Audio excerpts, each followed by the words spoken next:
Good evening, everyone. Thank you all for joining us tonight. We are so excited to have you tonight at our parent alumni panel event. We've got a lot of folks joining us, so we're going to get started here in just a minute.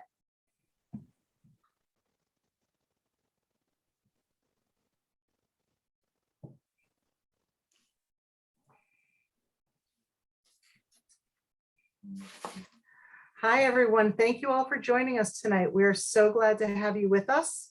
We're going to get started here in just a minute. Thank you for coming to our parent alumni panel tonight. We're going to have a great event for you starting here in just a couple of minutes.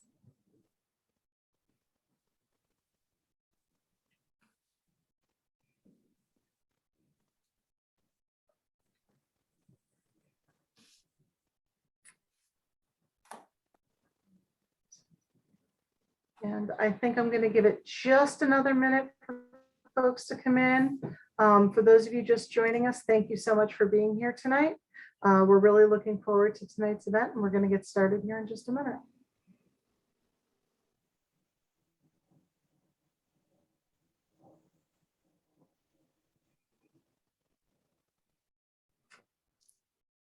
All right. Thank you all again for joining us tonight. We're really excited to have you with us for our parent alumni panel. We are recording tonight's event. If you have any questions, you can share them with us at any time using the Q&A tool at the bottom of your screen. I'm now going to turn this over to Charlene. Thank you very much, Jen Brock. We really appreciate your support behind the scenes running this wonderful event. Good evening, welcome, and thank you everyone for joining CC McNally and myself for Carroll's Secondary School Advising Office very favored event, the Parent Alumni Panel.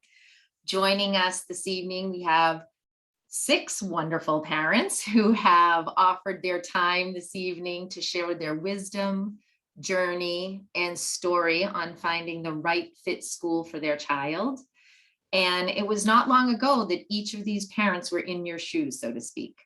So I would like the opportunity to give our panelists the opportunity to introduce themselves, let you know who their students are and where they are in school today. So I'm not sure how you can view them on the gallery view right now, but I think what I will do is just go around how I see and have each parent introduce themselves and tell a little bit about their student and where they are. So I'm going to begin with Susan, if you don't mind, Susan. Sure. Hi, everyone. I'm Susan Correa, and my daughter, Leah Silva, graduated from Carroll last year from 8th grade after being at Carroll for 5 years. She started in 4th grade, and she is loving her time now at CSW. It's been a great fit and a great experience so far. Thanks very much, Susan. And Lynn Morell. Hi, good evening, everyone. My name is Lynn Morell. My son, Teddy Morell, is at St. Joseph Prep right now, but he started at Carroll, graduated last year in 8th grade. He started in 5th. And we went through felt like a very long process. So I sympathize with where you are right now, looking at our public school, a couple day schools, and parochial school. He's very happy at St. Joseph Prep and look forward to hearing your questions, but definitely very sympathetic to where you are right now. Thanks, Lynn. And Jen and Jason Morgan.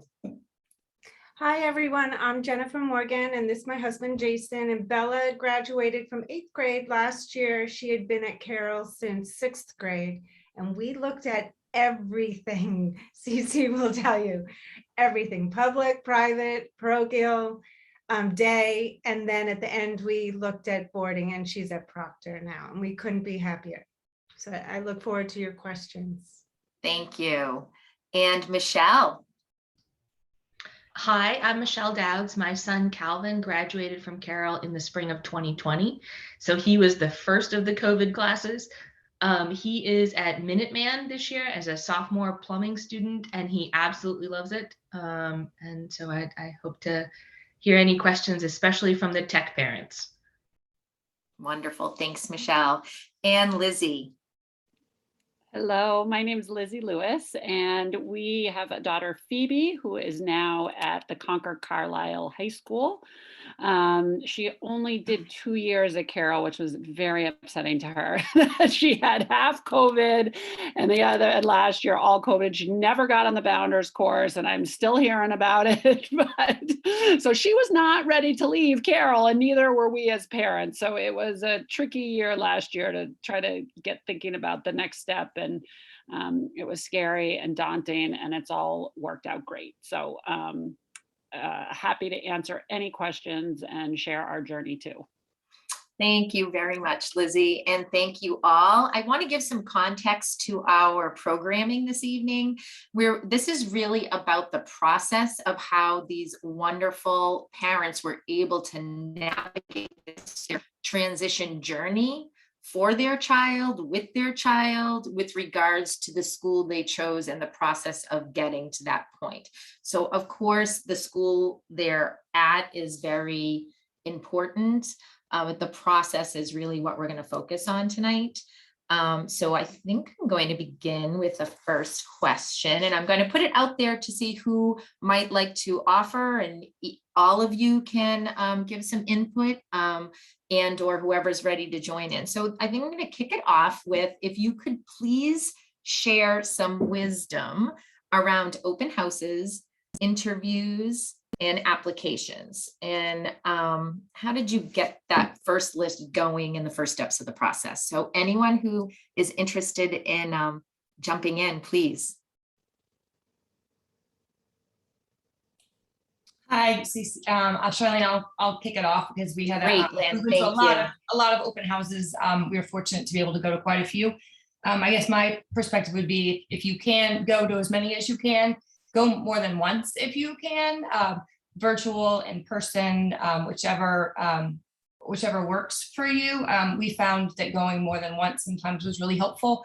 Sometimes you just have a different tour guide or a different perspective. So I found that was helpful.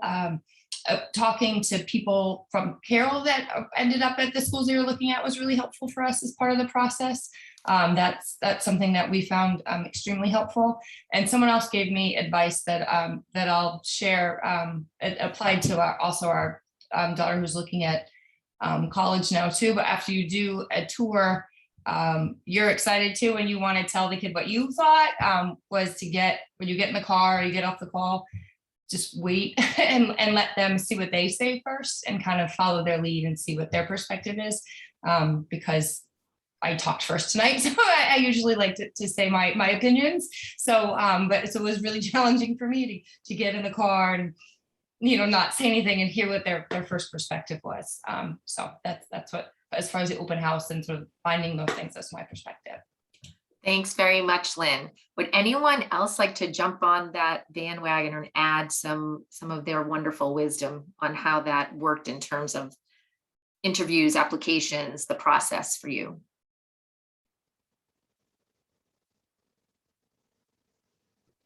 Hi, I can chime in. So we did the process mostly remotely with Bella during the COVID times, and I have to say, being able to get on campus, being able to meet students in person made a huge difference. So while if you have no choice but to do remote type things, then you do remote. But I will say that being able to get on campus to the extent possible made a huge difference, to the point where I think it was easier for Bella to weed out schools that she had only had remote experiences with, after having really positive experiences on campus and walking to campus with somebody, meeting with somebody, in an interview. So I think if you can, make the effort to get on and do it. If you can, obviously you do what you can, but I think that was important for us and for Bella. Great, thank you very much, Jason. Sure, Michelle, go ahead. So Charlene did a great job of coming up with a short list of options that we should look into, but Calvin pretty quickly chose tech options. He really gravitated to the hands-on portion of that. A lot of the schools offer a student day, so you shadow a student, You spend time at the school. And I would absolutely encourage anyone to go take advantage of those options. For him, it really helped him to have been in the school and made connections with teachers at the school and other students, especially when it came time for the interview. So Minuteman had an interview. He interviewed with the principal at the time. I was there, I could hear it. I wasn't actually in the room for the interview, so I wasn't responding, but I was close enough that I could hear the two of them chatting.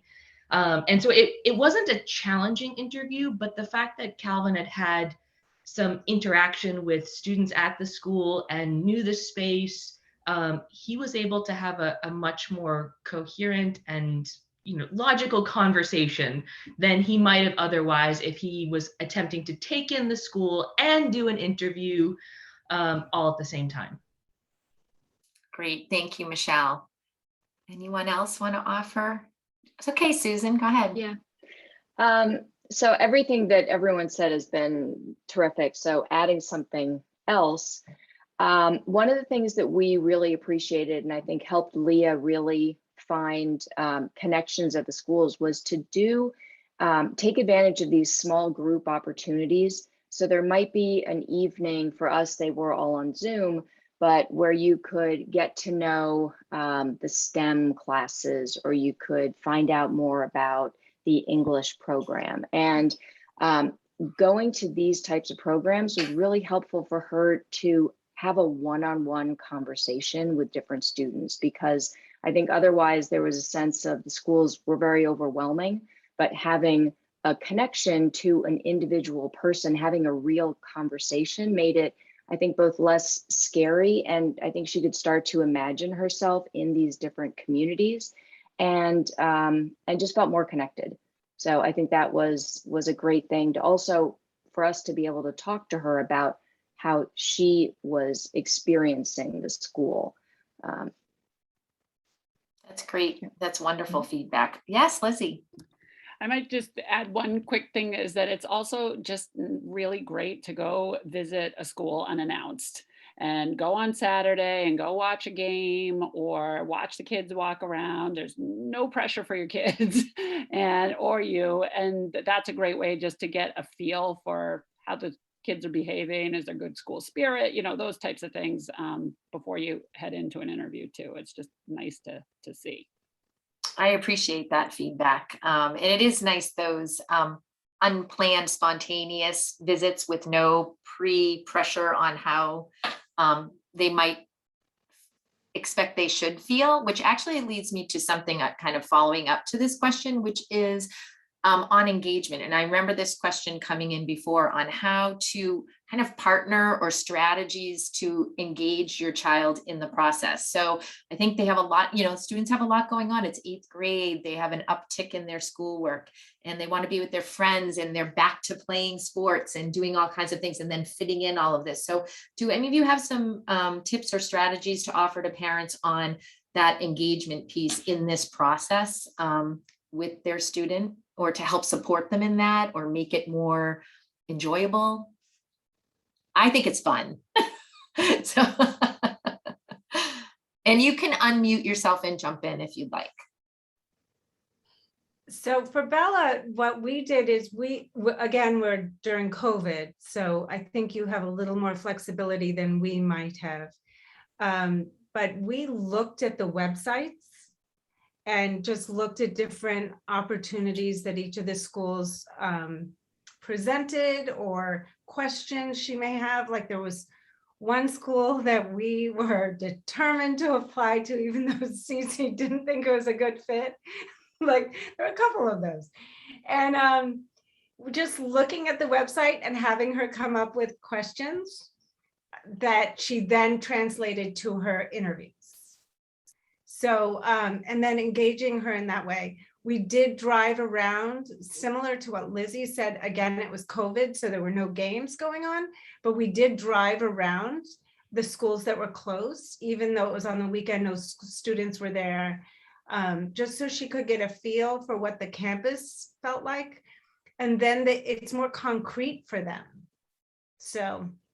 And to Jen's point, for Bella, especially with the remote, she always had a note card in front of her that had at least 3 questions that she was going to ask, or 3 areas that she was going to ask about. So, and she was delightfully surprisingly engaging in all of her interviews with these adults that were asking her all these questions. And I think they were always sort of, impressed with the questions that she had more than the answers that she had to their questions.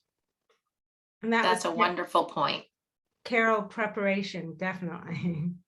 So that tip on the note cards, whether it's a COVID situation or not, Cece and I do try and offer that, as an opportunity for kids. Nothing wrong with saying, hey, I wrote down a few items I wanted to inquire about. And I think that that's a wonderful point, Jen and Jason. So thank you. So we do have a question about curious about public school and vocational technical schools. If you could offer or recommend in terms of the IEP development and figuring out what supports kids need and or can get from their school system. So I think Michelle and Lizzie might be able to help out with that question. I am happy to talk long about this. I'll probably go over. I may have to let you be like condensed, but this was the most challenging thing for us.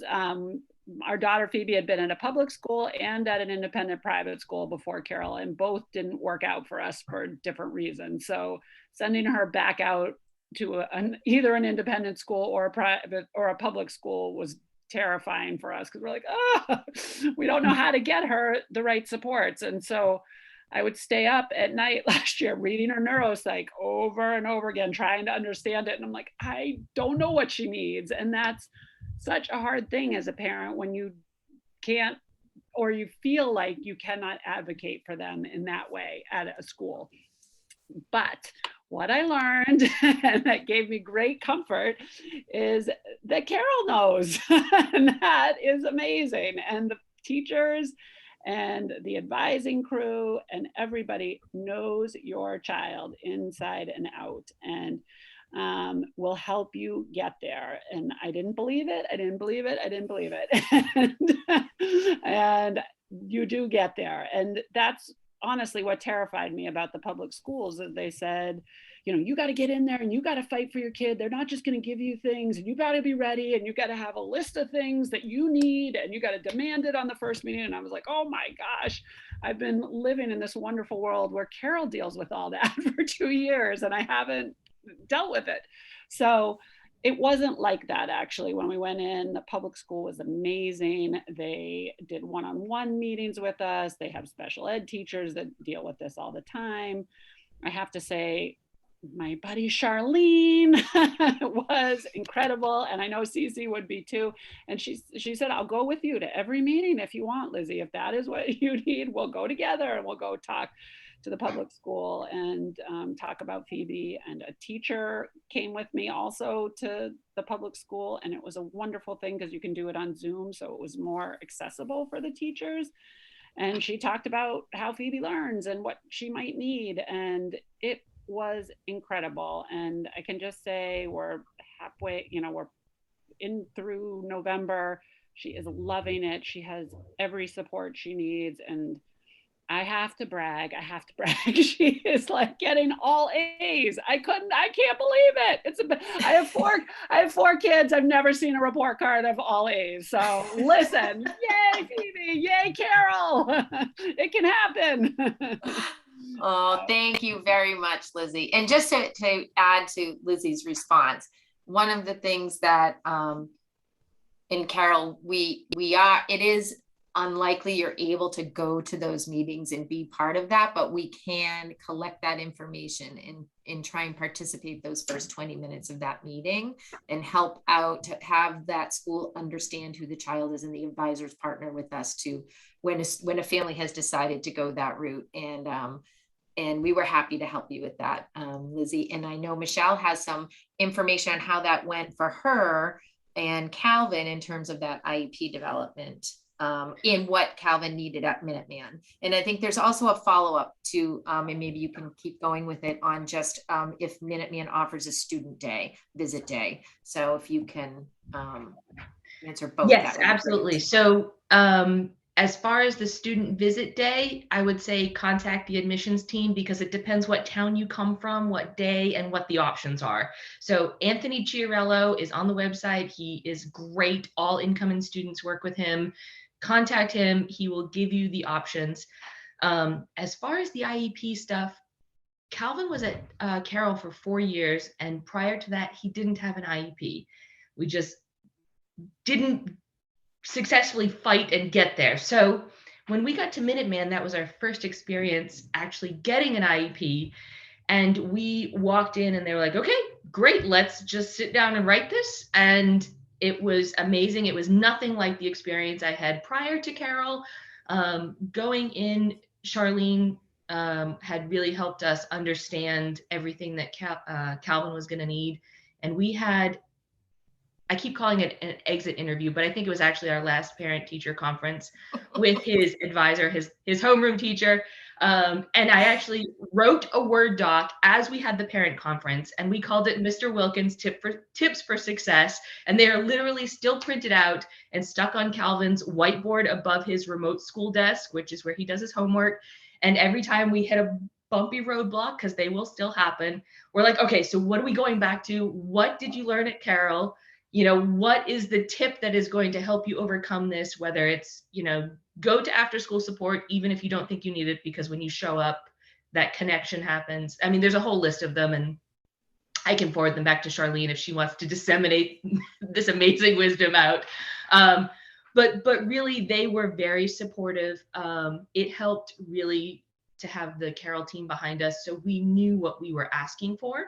That is my big piece of advice is to really work with your Carroll team, understand what your student needs so that you can be sure to ask for that and advocate for that. Because in my experience, they were willing to give it, but they weren't always willing to offer it. So ask for it and they will support you. Thank you very much, Michelle. And I will tell you, you will all have that exit interview or your last conference with your advisor, where they will give you a list of a combination of things your student will benefit from. And I applaud you, Michelle. And I think that's amazing that you, when you shared with me that you keep that up for Calvin as a reminder, if he hits a stumbling block, remember, you can use this. And the fact that he does just shows those wonderful advocacy skills that you walk away with. And I saw every parent nodding, which was great. So there is a question that came in regarding boarding schools, and it is, so Jen and Jason, in terms of how did you come about deciding on a boarding school? And I see you're laughing and smiling, and so how you chose and what drove you to that decision? So I think Lizzie said this earlier. Your advisor knows your kids. And we didn't apply to any boarding schools, actually, initially. We had our mind set on a certain kind of school. And at some point, we entertained a conversation with the boarding school. And they did a really good job of saying, just look at us. And so we did. And we listened to Cece. And I think at that point, we kind of like let go of what our expectations of what high school was going to look like for Bella. And we just listened to the people who knew her well in the learning environment.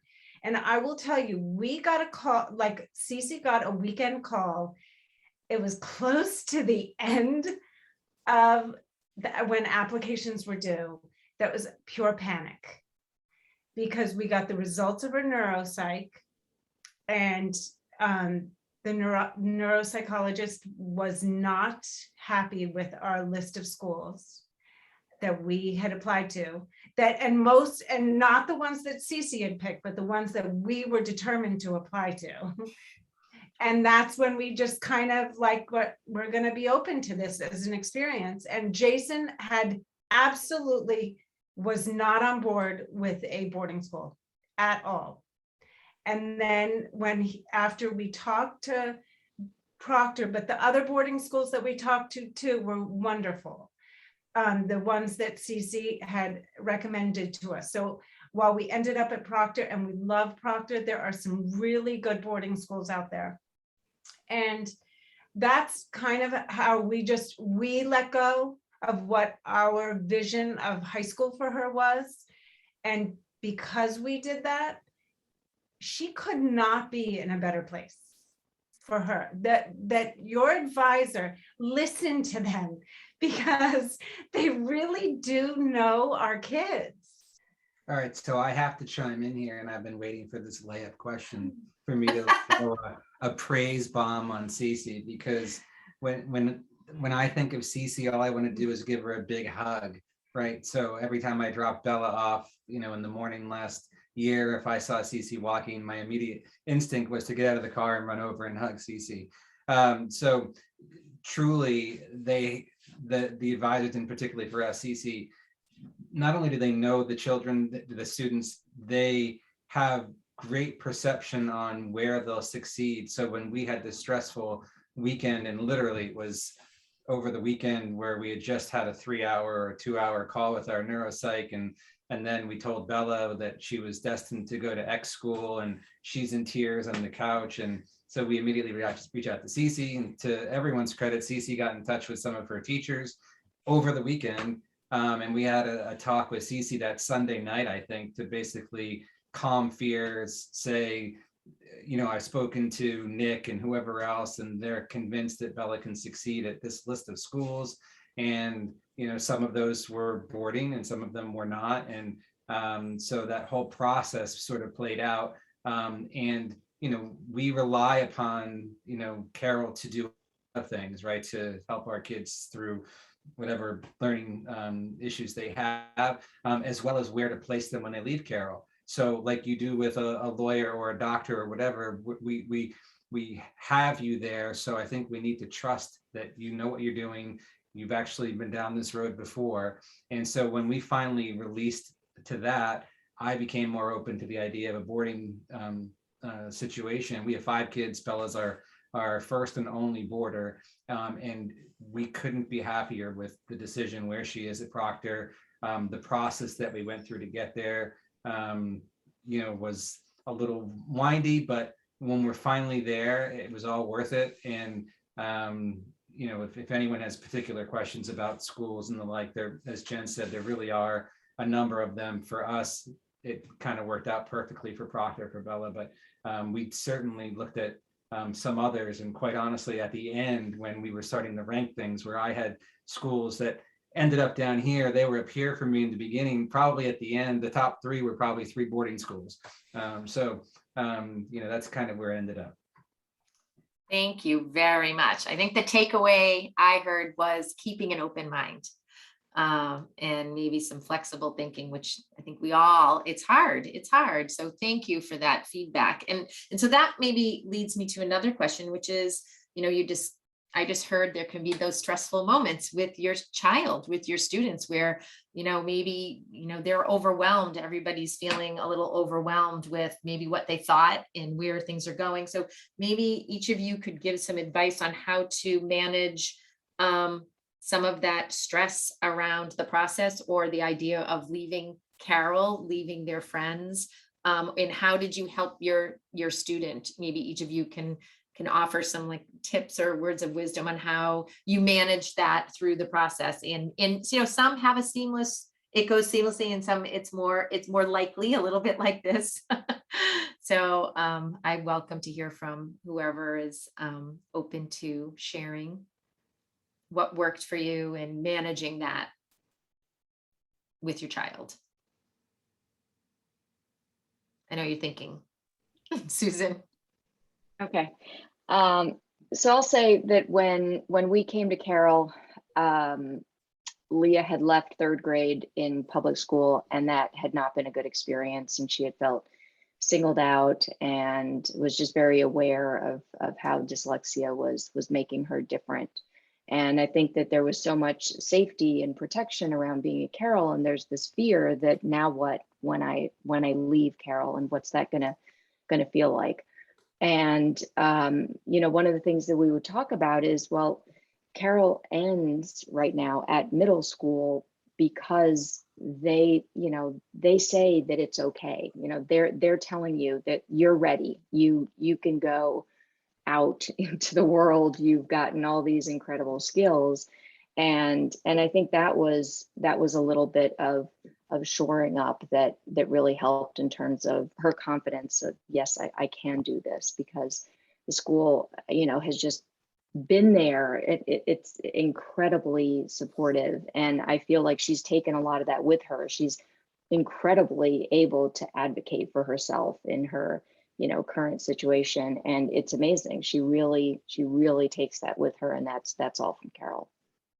Thank you, Susan. Anyone else have some tips on like managing the process in terms of like offering to other parents what they can do through these like kind of hiccups, or just the whole process? It's a lot for children, students to manage with their families and for the parents.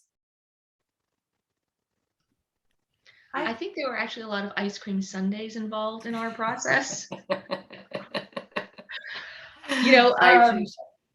Honestly, just a lot of sort of opportunities, a lot of treats where we would sort of be like, this isn't what we always do, but this is a challenging thing that we are collectively working on, right? So let's all go get a burger at our favorite place, or let's have milkshakes, or whatever the treat was, to sort of connect around the discussion that we were having to have about what to do next.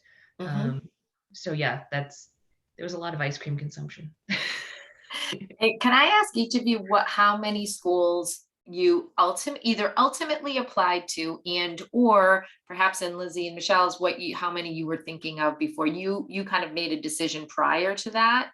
But maybe each family could I think there's been a question that came in about wondering how many schools. And I know there is no right answer. I'm going to offer that now, but I think it's nice to hear from families what that looks like. So maybe you could each go around and share that. I'll just go around. Susan, could you tell us how many schools Leah ultimately applied to? 3. Or maybe, again, I'll change that up as we go along. Yeah, 3. Oh, no, go ahead. So if you could let me know, that would be great, Susan. Wait, I think. Oh, how many schools Leah applied to? Yeah, she applied to 3 schools. Oh, 3. Okay, Great. And Lynn? Yeah, so we were pretty committed to going to our public school in our town. That was sort of the plan the whole time. And we entertained looking at these other schools just, to know what was out there and kind of see. So we had planned everything for him to go to the public school in our town. And then we looked at 2 other schools that seemed like really good fits. So there's a lot of wondering, like, what would it be like at all these different scenarios for it. So 3 in total, but including the public school in our town. Great. And Jen and Jason, how many did you ultimately? It sounds like you entertained quite a few. Don't follow our lead. Like, again, if we had just listened to see, I think it was like 9 or 10. Like it was, but because we were so set on some schools that we had pictured her at. So we looked at, in addition to looking at Hingham, our public school, we looked at 3 day programs that were in the Boston area. We expanded that to boarding schools, and that literally went from Rhode Island to the middle of Massachusetts up to New Hampshire. And so because we had no idea like what we were doing with the boarding program itself, I think we cast a wide net. So a lot. Well, that's okay, because what happens is you ended up where she's supposed to be. And Michelle, and how was that process in terms of, you mentioned it a little bit in the beginning. Yeah, so like Lynn, we actually thought the plan all along was to go to the regional high school, which is the public school. So, I mean, we went to all of their curriculum nights. We assumed we were the, incoming freshmen with all of the people in town we knew who were 8th graders. Calvin was pretty much against that idea, and it was a good call. We ended up applying to we looked hard at 4 schools and he applied to 2, and he was convinced he was only ever going to Minuteman, which is where he is. Not surprising that he knew what he wanted. Nope. And Lizzie, can you share with us how that road for you?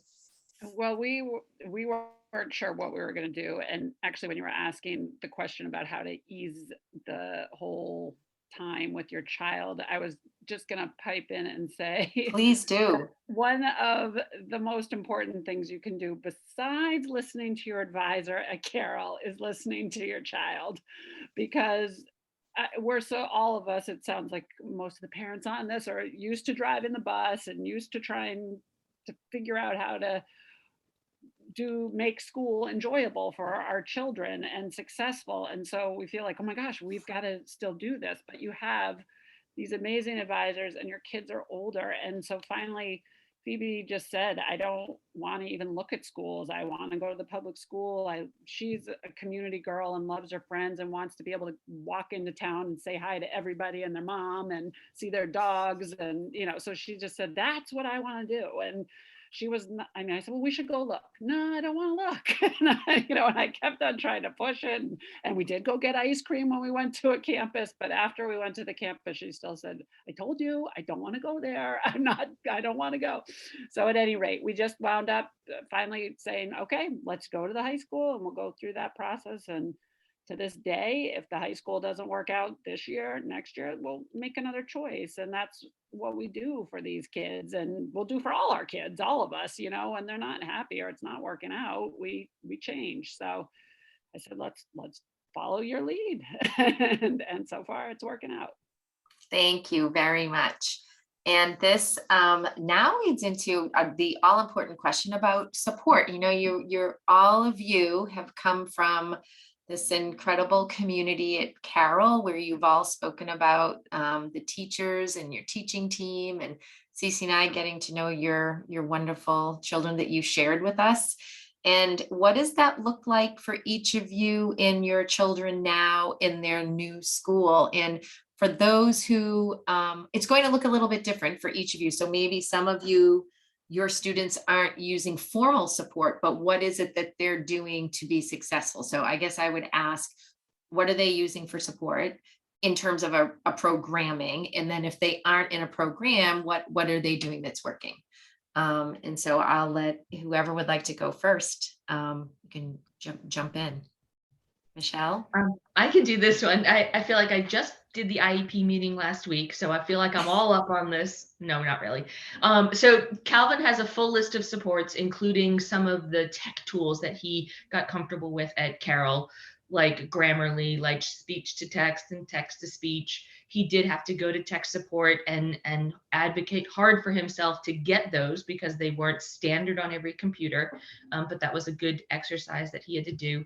He's also in an academic support class, which is a small group of students that basically have one teacher, and that teacher's sole purpose is to deliver big chunks of their IEP, especially when it comes to executive functioning support.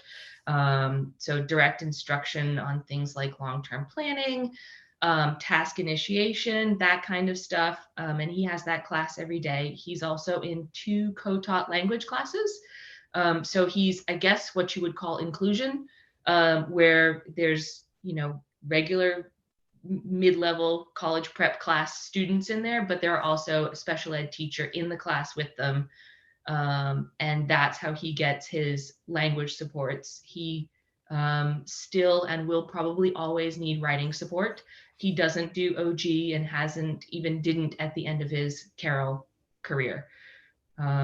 He also managed to land himself in a co-taught math class, not that he needed it, but it's a support that he's found useful when he struggles with algebra, geometry, or whichever one he's in at the moment. So that's great. Thank you, Michelle. And Lynn, I know you were about to jump in there. Tell us a little bit about what support looks like for Teddy at St. Joseph Prep. I feel so fortunate every day. I feel so grateful. St. Joseph Prep is I don't know, I forget Charlene, what you would call it, like a mid-level, like what, I forget, like the In terminology. terms, Like it's an not, integrated support school, yeah, it's and they not a have a heavy learning. support. Yeah, it's not like it's like they take some of the training wheels off, and they don't necessarily give you like you might say, oh, he needs all of this stuff. They sort of have a kind of see what they need. But what really appealed to us is they have a learning center, where an academic center where he would go during his study halls.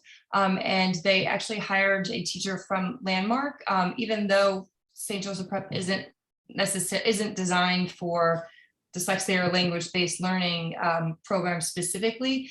They found that there is a pretty big cohort of kids from Carroll there, and they found there's just a lot of academic support there kind of built in during these study halls and meeting with the teachers. All of his teachers have his learning plan and all of his needs, and I feel really lucky that they sort of speak the language. The classes are small.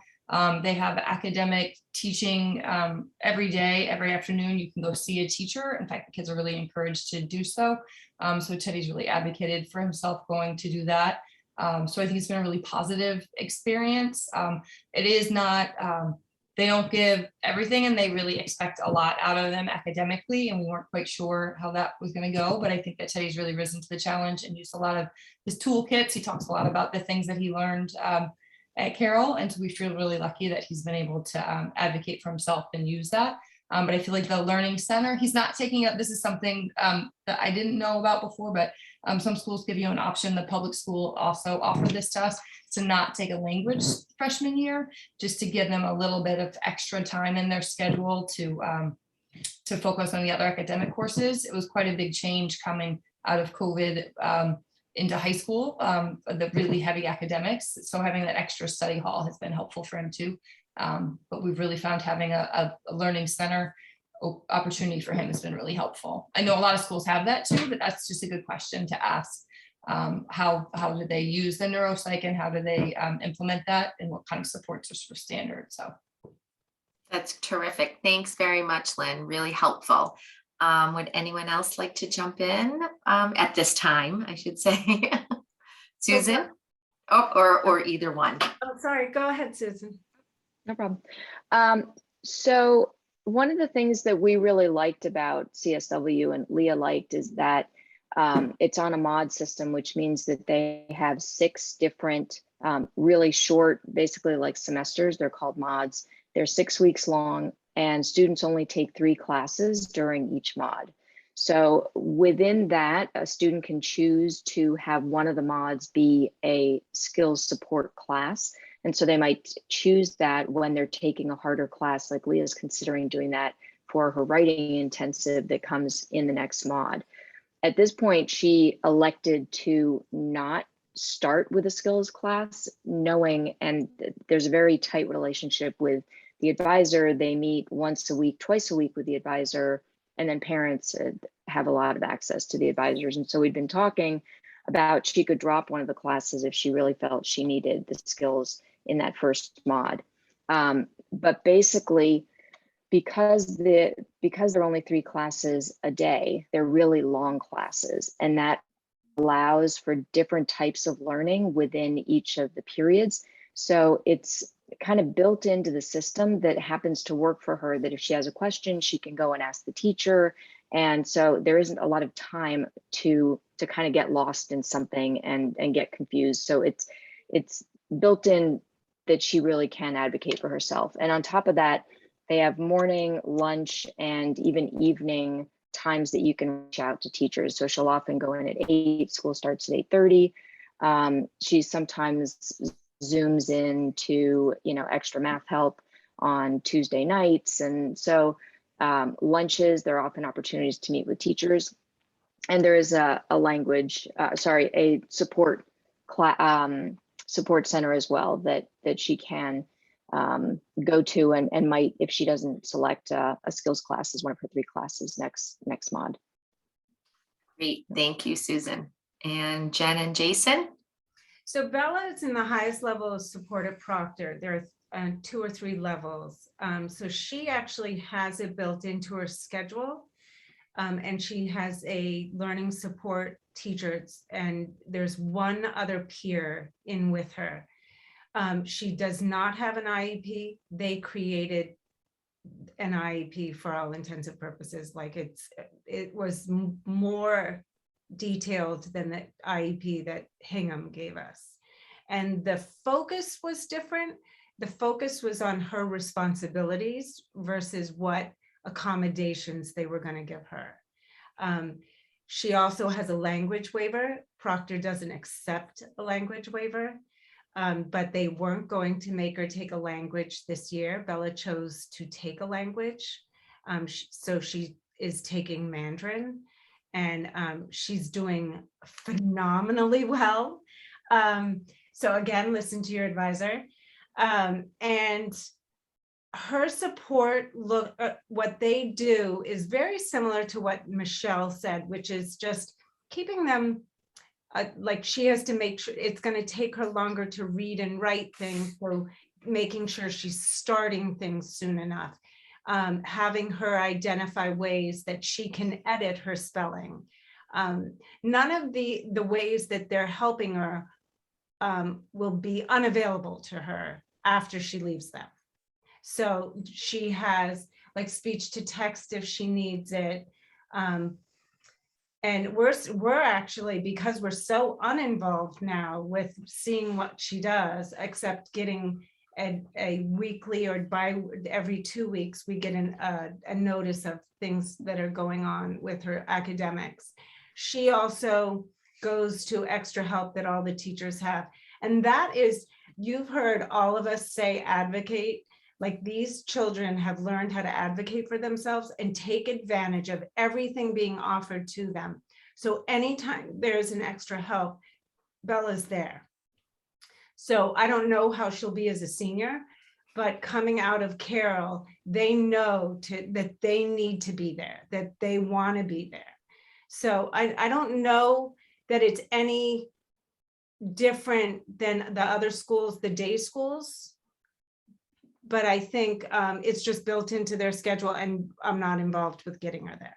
I will say as a plug for Carroll too, both at Proctor as well as almost every school that she interviewed at, the response when they found out that she was a Carroll student was, we love Carroll students. Right. And so whatever the learning challenges are that they have, the executive function skills or whatever it is, the self-advocacy skills that are ingrained in their daily life at Carroll suit them well, and they are clearly an asset in that tool bucket, when they move on to whatever level of support they have at the next school. Thank you very much. Lizzie, what can you tell us about Phoebe's experience right now in the public school with support? Well, that was a big worry of mine. That in a school of over 1,000 kids, there wasn't going to be much support or help, and it's just not the case. I mean, they built an IEP for her, which I knew nothing about, and she's never had one before. And they execute it, and they check in, and they follow up, and all these things that I really didn't think was going to happen in public school do happen. They are incredible. And I think the other thing that all of our children are so lucky right now is that there's such a big emphasis on mental health too right now, besides academic wherewithal. So there is, can you guys still hear me? I just said that there was a unstable connection, but you're still there? You're back. Okay. So just that there's so much going on with mental health. My point really there was that the teachers, the advisors, the guidance counselors, all these people are so available to our children right now that no matter what kind of help they need, it feels like there's someone to respond to them. And that has been incredible. I really did not expect the teachers to, respond to emails at night or in the morning, or, questions on homework during. I thought that was more of an independent school luxury, that you would have. So we've been really lucky so far that it's really been all around. Like I said, the guidance counselor, Phoebe's tried that office out. She goes anywhere and talks to anybody that will talk to her. So it's been great. So we've been thrilled so far. That's wonderful, Lizzie. So what the commonality that I have heard is that your students are all strong self-advocates. Your students all understand who they are as learners, and they remember what worked for them at Carroll, and they've brought that with them to their new school. So I guess, a check-in, what I'm hearing is, keep emphasizing the importance of that self-advocacy piece for when they go off to their new school, and ask those important questions like Lizzie did, thinking she may not have those opportunities of emailing a teacher on a regular basis and getting that response, but you did. And I think the expectations there, and you can have it at every kind of school. You can have all that support, which is so wonderful to hear. So one of the points that was brought up that Jen had brought up was about the language. So this brings me to the question that often comes up about students taking a foreign language. So we know that Bella is taking Mandarin, which is incredible. I would love to hear how that looks for each of you, for your student, and are they utilizing that language waiver? Is there an opportunity where your child might be taking a year off and then, giving that time to get used to the school? But if you could each share, I know families are interested in that piece. So feel free to jump in.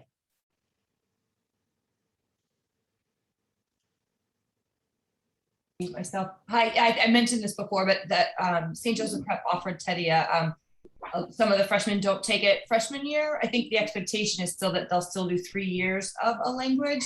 And I think that might be driven by a lot of the college expectation for when you do apply to college. A lot of colleges look for that. If you have a good reason not to, I'm sure you could explain that.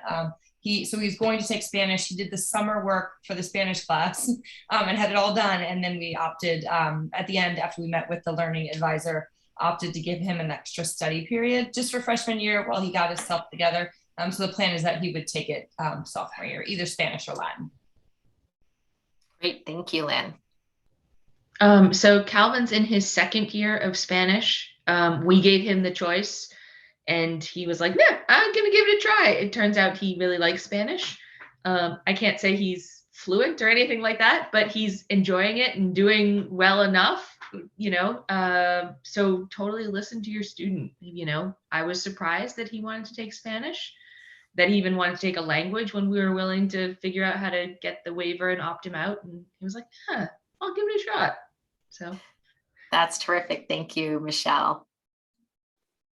So Leah could have chosen to take a language pass-fail, but she really wanted to see what it was like. And she is doing really well in Spanish. In her case, she speaks Spanish, but has never read or written it. So we had a conversation with the head of the department, and they ended up putting her in Spanish 2, which has been really challenging because while she can talk, then the writing, the grammar is really advanced. And here she is, she's like trying to understand. She's like, oh wait, it's an ER verb and it does this. And she's trying to like learn all of the OG, basically, kind of things on her own, which has been really, really challenging. So maybe she shouldn't have been in Spanish 2, but she's like up to the challenge and has been getting a lot of support from her teacher too, who is a heritage speaker as well. So understands kind of the difficulty that it is to pick up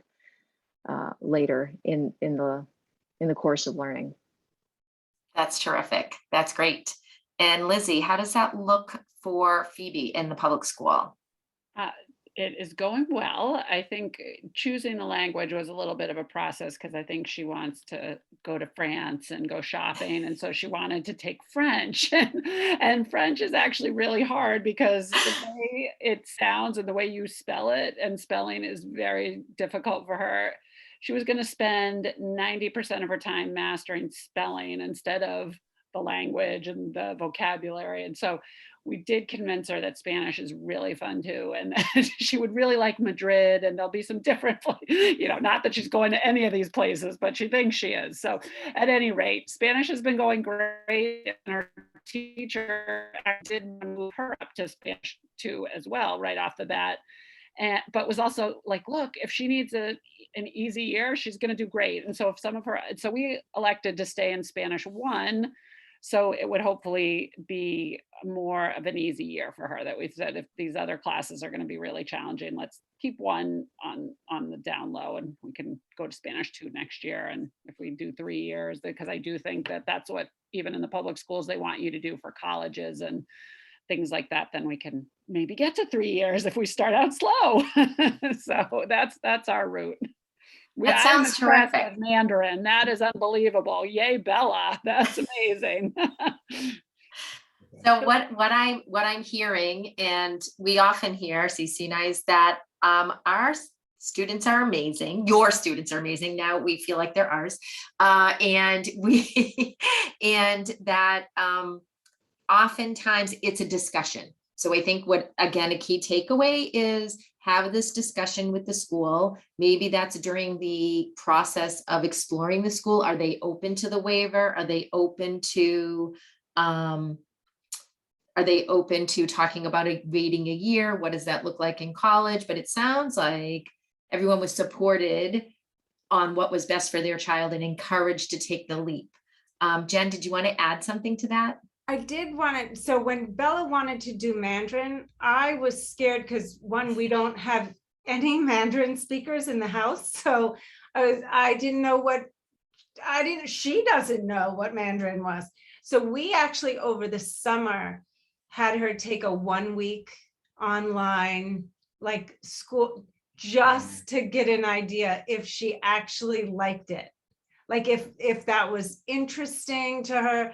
And she did. And so then she went ahead and did. But we did talk about it. And I think, as Lizzie said, like, talk to them, see, but there are things online now because of COVID that they can kind of get a flavor for the French or the Spanish or the Mandarin or the Latin and see if they like it. That's a wonderful piece of advice. And that's incredible that after taking that course, she was still excited to go on. That's wonderful. So I have an interesting question, a great question, which is that your feedback has all been glowing and amazing. And we're so happy for all of you and your children. And the question is, were there any bumps in the road? Like, it seems seamless, but were there any bumps in the road? And can you share what they were and maybe give some advice as these families are preparing their kids and themselves? So was there anything that maybe was a little challenging with the transition? And, if you have something to offer, that would be terrific. So I'll start. I think for us, the biggest bump in the road was on the parent side, sending, your 14-year-old away to boarding school, someone who's an energy source and light in the household and everything. And I actually think she transitioned much better than I did, at least. And so, but you connect, we FaceTime a lot. We get to see her. She's playing soccer up there. We get to watch her games live stream. So if you're thinking about a boarding option, it certainly is a transition if you're not used to that. And I think as we sit here today now, 2.5 months into the process, we talked to Bella about everything. We get, updates, and she couldn't be happier. We couldn't be happier. But that's not to say there haven't been like storms. Do you know that she just has to work through it, and we can help from afar, and they have advisors that help them. There are adults in their life that can help. So. Great. Anyone else want to share maybe some bumps and how their student kind of got through without, crossing the line for your students' privacy? But I think it's really helpful when a family knows, like, oh, this happens to every, this isn't, unusual or something that, was just a little, even just a small challenge for the student that they weren't expecting.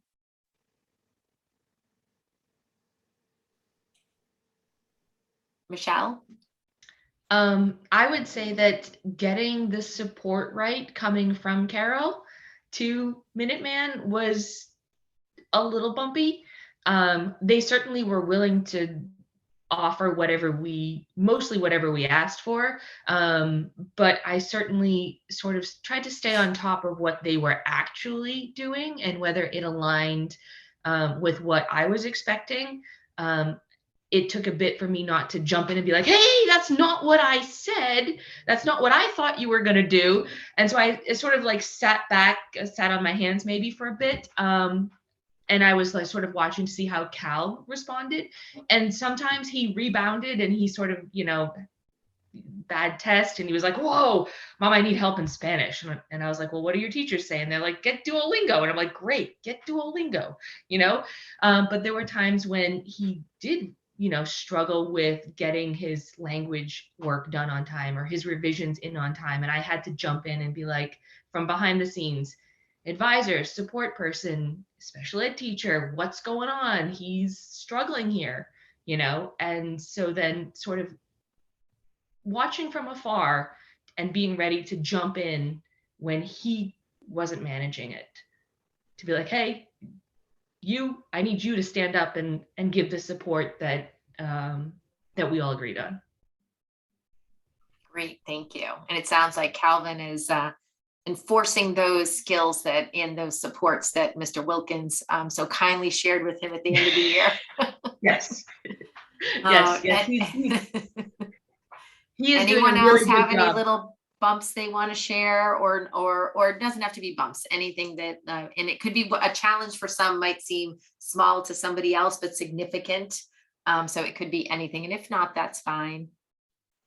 Charlene, I think so. We learned about St. Joseph Prep last year on this parent panel. And so when I heard more about it, it kind of came up on our radar screen.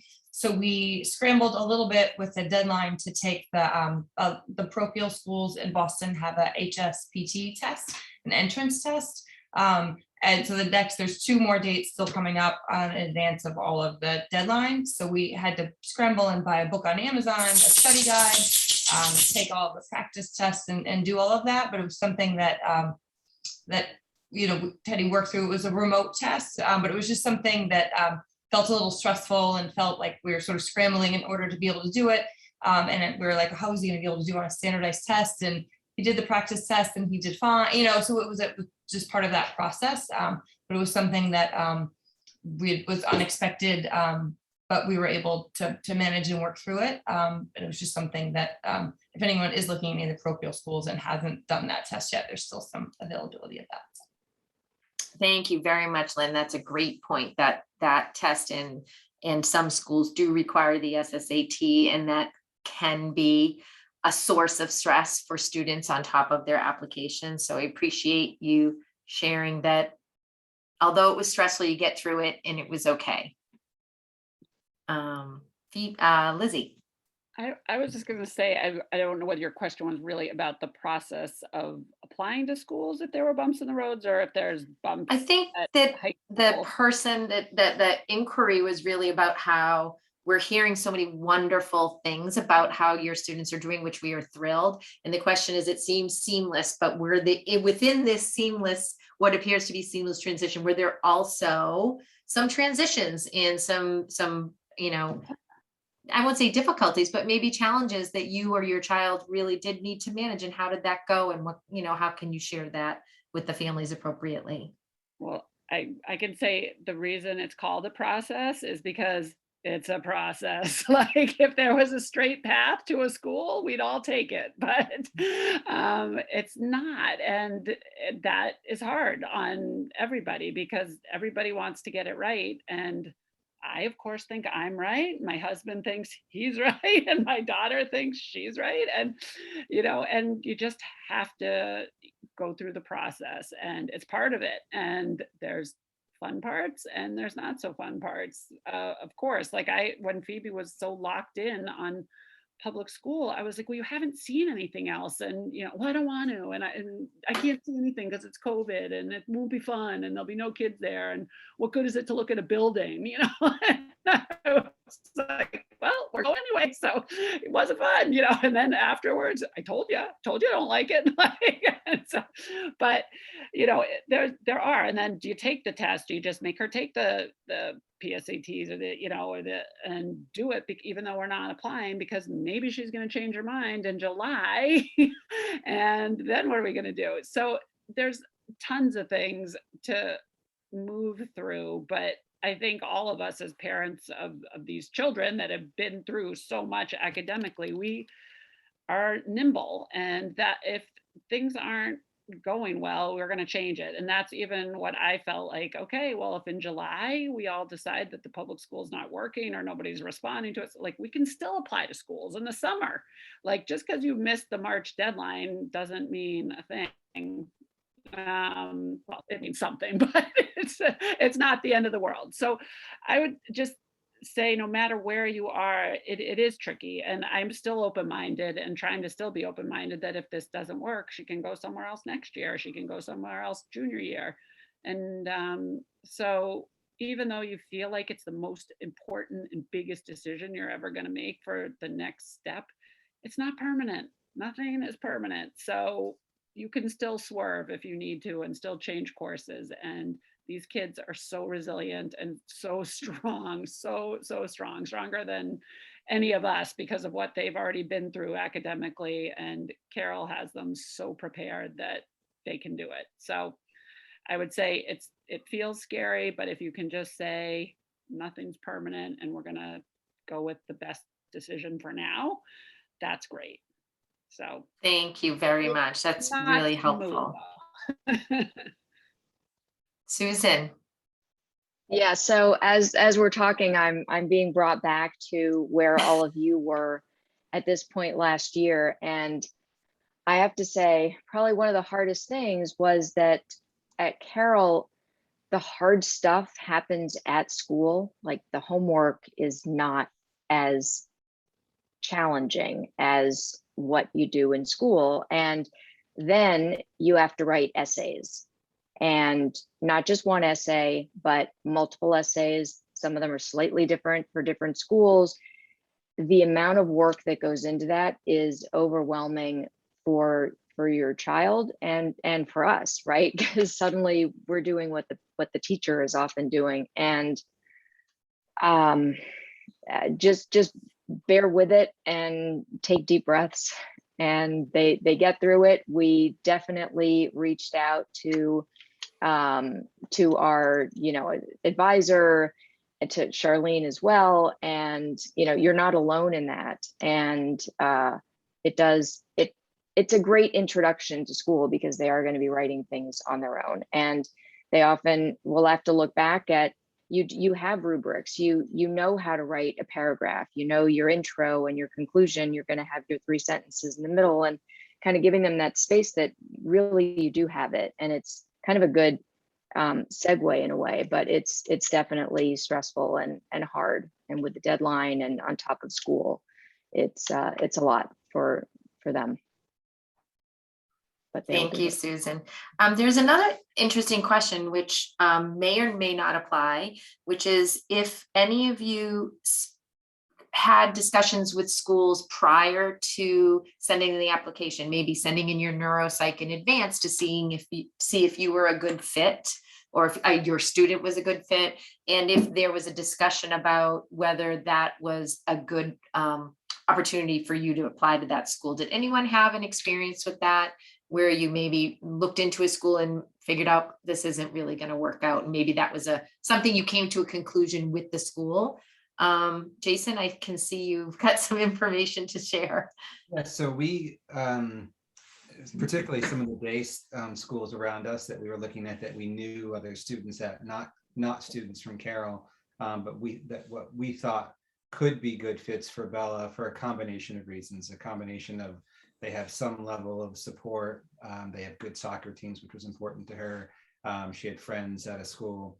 And so we actually did do that. And we actually worked, I think, with Cece directly to get in touch with somebody who was a former Carroll teacher who happened to be at Thayer, with their learning skills program. Bella had contact with a soccer coach at Dexter. And so we had reached out to them and had some initial discussions. We didn't rule anything out. We probably should have ruled some things out that we ended up applying to all those schools, but we did have some feedback. So at least we kind of knew, like, okay, we're applying to this school, but it may not be the best fit in the end. And in the end, it wasn't the best fit, but we at least had some level of knowledge of the school and where she might be a good fit or not a good fit before we actually did apply.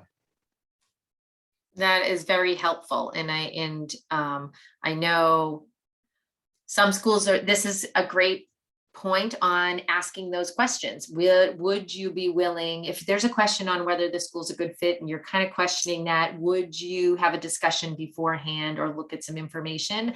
I know this time of the year can be tricky for schools with having so many applicants come in. So some schools are very open, saying, come in, give me your information ahead of time and we'll have a discussion, where others might not be. So that's a good point, though, if you're able to have that in advance. So thank you.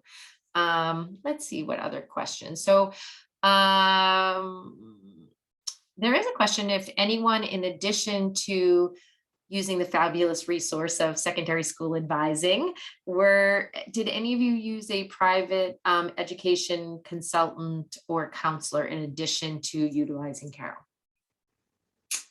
And that would be no. However, if we had a panel of the entire class, we would have a few people that may have used independent counselors. And I can say confidently for CC and I, we will partner with anyone that wants to support the family. And that's our goal, is to do what's best for your family. And in this case, the families navigated the territory on their own with our support, but you really do what's best for your family. I think it would be the messaging. And I think CC would concur with me on that one. And so, wow, we're actually getting a little tight on time here. And I think we could all sit here and just chat and chat. But I do want to get in a couple of other questions, which is how prepared, and I think this was somewhat answered, but I would love to hear some more details in terms of how you feel your student was prepared leaving Carroll for high school and what that looked like. So maybe if each of you could comment on how prepared were they for high school, that would be great. Yeah, and since I sort of brought it up earlier, I'll kick it off. But clearly, the schools that we apply to, which are on the list, recommended list, schools that know Carroll students, they know a Carroll student versus any other student. And it was, again, not just Bella at Proctor. Even when we did our parent-teacher conferences, we went up, and when they found out, when we talked about Carroll, not that they didn't already know, they were like, we love Carroll students. Every time we went to an interview beforehand is, we love Carroll students. So whatever the Kool-Aid is that you're serving in the middle school or whatever it is, it's working. And so the schools, all of the schools that would be appropriate fits that, coming out of Carroll, at least from our experience of the 10 schools we applied to, all of them, understand what kind of student is coming out of Carroll. They all might have a spectrum of learning challenges, but they have sort of core strengths that are built into them, along the executive function level, along the self-advocacy level, that distinguish them from, basically any other school. They didn't get to Carroll without working hard first. And then Carroll took that and just made it such a piece of their character that they know how to advocate for themselves and they know how to work hard. So I think for Bella, it's clear that without Carroll, she wouldn't be on this trajectory. Without Proctor, she wouldn't be on this next trajectory.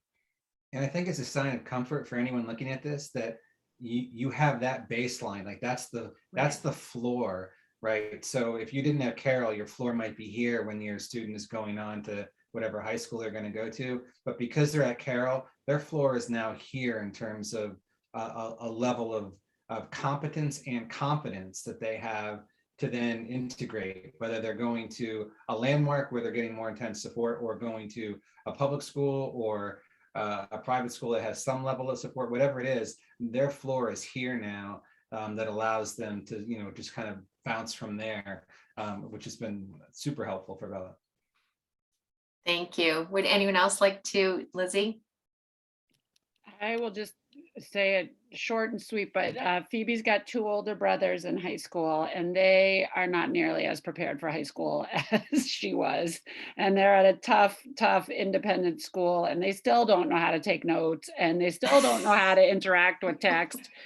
And all the amazing things that Phoebe has learned at Carroll, they are still struggling with. And it blows my mind that they have been through independent schools their whole time, that they don't have the basic blocking and tackling skills that they need for academics. And these kids do. And if they can't do it, they know every workaround, like the speech to text and different things that they can use to help themselves. And it's really incredible. So although I know you're worried, everybody here was worried about their kids going on to the next school, they are going to be leaps and bounds above their classmates when they enter any of the schools, whether it's public, independent.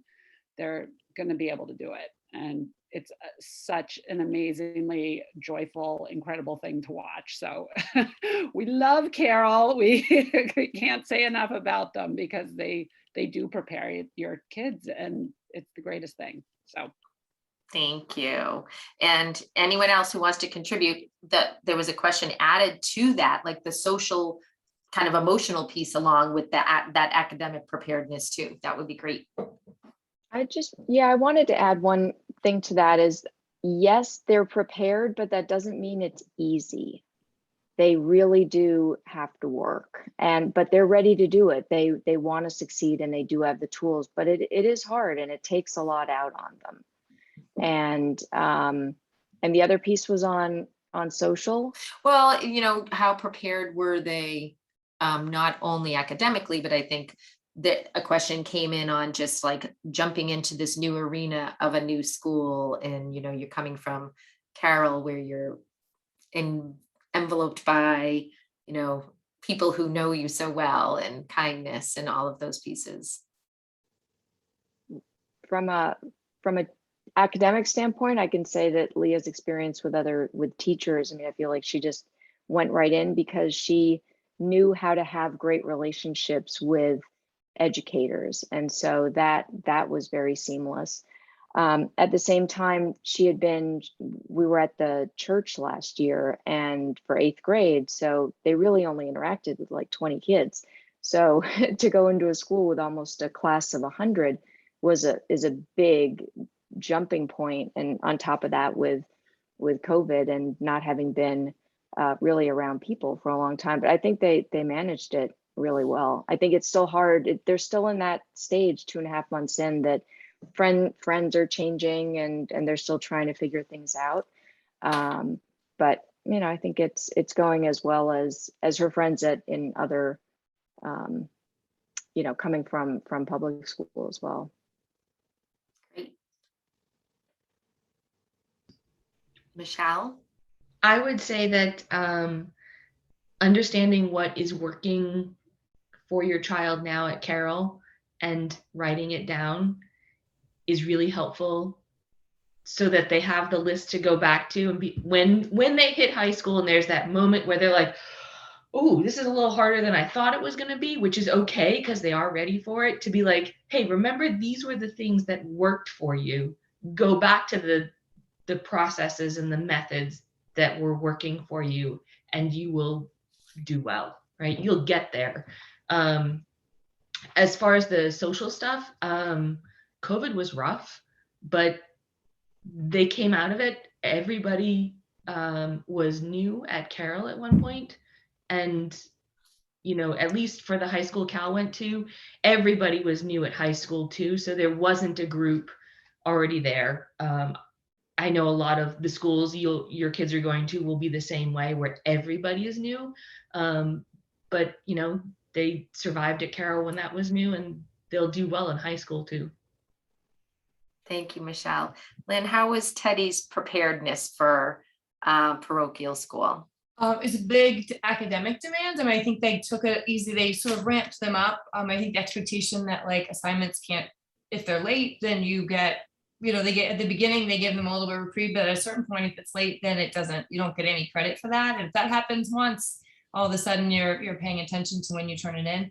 He has a planner that he's always used. And in fact, some of the kids in his class were like, oh, what are you, what are you doing? So kids who didn't go to Carroll were asking him how he keeps track of his homework. Because it's all on Google Classroom or whatever classroom, but writing it, there's something about writing it down and having it written down. So he was showing other kids, his planner and how he keeps track of stuff. But I think that was just a great skill that he brought with him. And I think that's really helped him a lot. And I think just going to see the teachers again, to what was said about Leah, that having a relationship with educators and knowing to feel empowered and feeling like they want you to do well, I think really helped him. Socially, he did the fall soccer team. And he was really not in good enough shape to be on the varsity only soccer team. And it turned out to be the best thing for him. So do a play or do a club or do a team. It really changed his introduction to high school and really was such a positive experience for him. So it was something we were a little nervous about, like, will he have enough time to do his homework and get it all done? And we're just really grateful that he did the fall team. So, but yeah, just keeping track of the planner and talking to teachers. But he really, again, people say, kids from Carroll, they really, they feel confident. They don't mind asking questions. They really feel empowered to take care of their own learning, to be responsible for their own learning, to be a lifelong learner. So I think that was a gift that we're grateful for. That's wonderful. Thank you for that wonderful input. And a question that came across that I'm going to answer is that there was a question on if any of the parents on our panel's student went to Carroll Upper School prior. And one of our panelists that was hoping to be here tonight but had a prior commitment at the last minute did go from Carroll Middle School to Carroll Upper School and is now at an independent day school and thriving. And the story and the messaging was wonderful. I'd be happy to pass along their information. And then kind of on to that was, and you can all answer, I can answer for you. The question was, did anyone consider Carroll Upper School when they were looking at their schools in the mix? If anyone would like to jump in on that, Lizzie, did you want to jump in? Well, I was just going to say that actually, if you are worried, I want to echo first what Susan said, that yes, we're all sitting here saying, Carroll has our kids so prepared. They are working their butts off. My daughter is working really hard and she's up early, studying before school, staying up late. She's fitting it in at all different times. So they are going to work hard. They know how to work hard and they've done it for a long time. But one of the things when you were asking, someone was asking about the social, emotional, and maybe the academic piece, I was going to say the 9 to 9 is an amazing gift to give your kids. I gave it to my other kids that don't have dyslexia, that were just young, summer birthdays, and they did 9th grade at the Fenn School in Concord. It's an all boys school. And then they went on to another school and did 9th grade again and started high school then, and kids do it all the time. It's like, but reclassing them, they don't call it staying back or any of those things anymore. And it's very, very common. So there's no stigma attached to it. And it was the best. I've never heard anybody say, I regret that. If you think one more year, that is a great, great option because you know what you're getting with Carroll, and then give yourself another year to sort it out. And you could start at 9th grade, or you can do 10th grade if then you're all of a sudden feeling we're in great straits, and that is what we needed, was another year. So you still have more options. So it's a wonderful, wonderful option to do. And I've heard wonderful things from friends that have stayed from 9th grade. Their kids have loved it, and the science projects and everything they're doing is, awesome, Carroll awesomeness. So just want to say that it's a good thing. Thank you, Lizzie. I really appreciate that input. And what I'm hearing and what I understand is that everyone here is sharing the successes in the readiness that their child was feeling in the point they were at of independence, ready to tackle this next step, and that it's okay if you're not all at that space, because there is an opportunity to continue to gain traction, whether it's in needing still remediation or skill-based or OG or writing enhancements or just a time to grow socially or emotionally, there's options. And that I appreciate what Lizzie said, that there's really no, it's okay. It's okay, because today reclassifying, being a ninth grader, being, however you enter into your next space to be successful, the key is to shine brightly in that space, in the right place. And I know I have like almost no time and we have to wrap this up. So I think what I would love is if each of you could give just one parting bit of advice to our wonderful Carroll families that have joined us as guests tonight. If you could give each of them a piece of advice, whatever that would be, about this process or whatever it is you want to share, that would be terrific. And I will just start and go around. I'm going to put you all on the spot. So I won't pick Susan first because I've been picking on her all night. So I'm going to go with Lynn.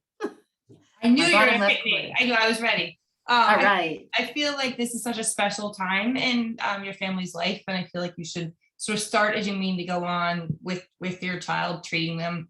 They're getting old. They're older now. In the conversations that you have with them, and this is just a special time for you to just kind of appreciate who they are and how far they've come, and to listen to them and really just try to enjoy that time period. And again, not put your expectation of what you think high school is going to be like for them, but what does it mean for them? What is high school is different than when we were in high school, of course, but just, yeah, who are they, and what does this mean for them, and to support them and kind of enjoy it. They're fun. We love, you love being around your kids, so just try to enjoy it. Thank you, Lynn. Lizzie, how about your parting words? I would just say probably, which I tell my kids, just trust the process. It's not going to be smooth, but you're going to get to the right spot. I know you will. And even if it's not this year, it will be next year, or it will be, but you're going to get to the right place. And you have the best team behind you. So it's going to be easier for you than the average bear. So be grateful. Thanks, Lizzie. And Michelle, what parting advice would you give to parents tonight? I would say trust your child and help them remember what worked and go back to what worked. Great, thank you. Jen and Jason?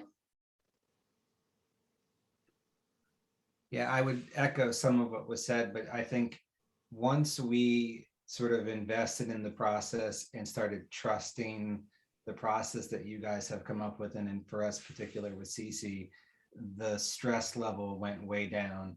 And so there's so much out there. There's so many schools to look at, so many considerations for your children, as they're making this huge jump from, Carroll to someplace else. And once we started having conversations with CC and just kind of releasing some of that stress onto her, thank you, CC, it just made the process so much smoother, and we could kind of allow it to kind of unfold. And that's when we started to get clarity and in the schools and what would be good fits for our child. And so you kind of have to trust that, and trust that you guys know what you're doing, because this isn't your first time doing it. Thank you. And Susan?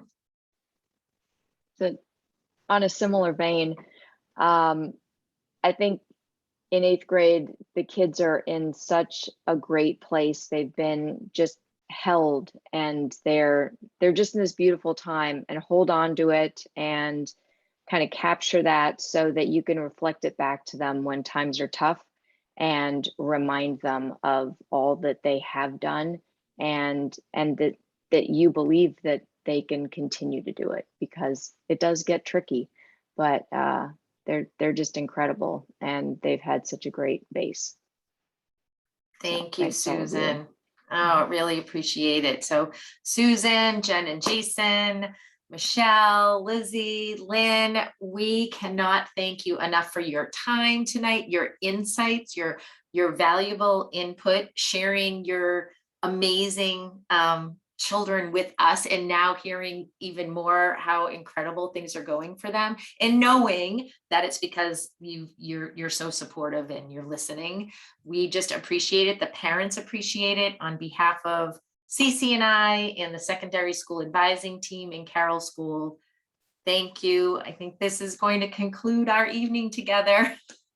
So everyone, thank you and have a wonderful evening.